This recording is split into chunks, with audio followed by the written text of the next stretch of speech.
பாவக்காயை round ரவுண்டாக நறுக்கிக்கிடணும். Round ரவுண்டாக நறுக்கிக்கிட்டு தயிரில் போட்டு கொஞ்சம் நேரம் ஊற விடணும். ஊற விட்டு நல்லா புழிஞ்சு அதை நல்லா எடுத்துட்டு உப்பு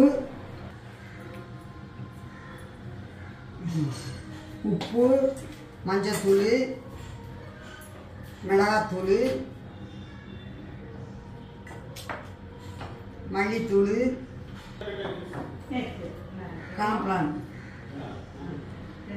மாவு எல்லாம் போட்டு பெசரிக்கிறது.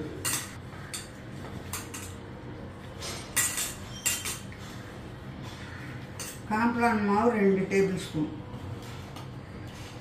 மிளகாத்தூள் ஒரு ஸ்பூன், கொஞ்சம்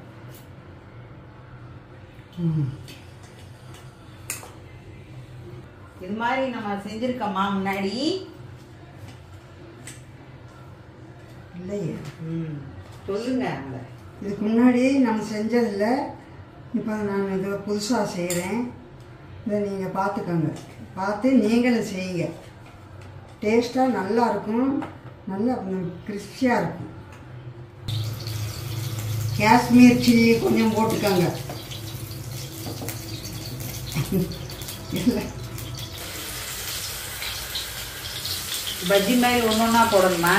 இல்லை இல்லை, இது ஒட்டிட்டு இருக்குல்ல, அதனால் நான் தனித்தனியாக எடுத்துக்கிறேன். ஒன்று கூட தேங்காய்க்குள்ள போட்டுருது.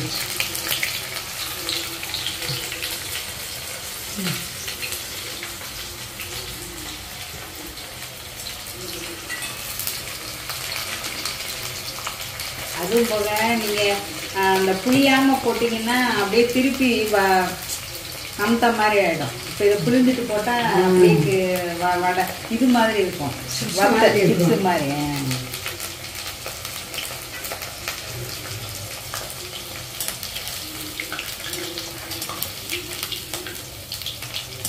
நல்லா ப்ரௌனாக வரும். இல்லை, எடுத்து விடுறேன். நான் தனித்தனியாக ஏமா நான் கொஞ்சம் காய் வேகணும்ல, மந்தமாக இருக்குல்ல காய்.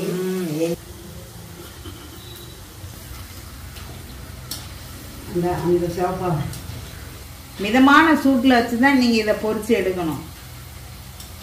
ரொம்ப வேகமாக வச்சிங்கன்னா கரிச்சு போயிடும். இன்னும் போடவே கூடாது. மிதமானதில் தான் போடணும். என்ன எடு.